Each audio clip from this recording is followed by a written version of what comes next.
Good news muna po tayo. Binata po sa Kalasyaw, Pangasinan, nagpakita po ng katapatan sa pagsasauli po ng napulot na cellphone.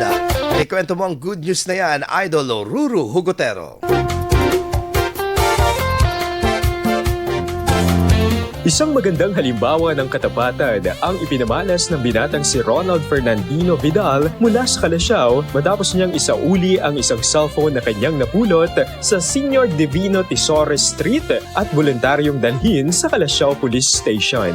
Ayon sa pulisya, ang kanyang agarang pag-turn over ng gadget ang naging daan upang ito ay madaling makilala at maibalik sa tunay na may-ari matapos ang wastong beripikasyon. Dahil sa kanyang ginawa, umani ng papuri at positibong reaksyon mula sa mga netizens si Vidal na itinuturing ang kanyang simpleng aksyon bilang patunay na may puwang pa rin ang katapatan at malasakit sa komunidad. Patuloy namang pinaaalalahanan ng mga otoridad ang publiko na ipagbigay alam sa kinauukulan ang anumang napupulot na gamit upang masigurong mabilis itong maibalik sa may-ari at maiwasan ang anumang abala.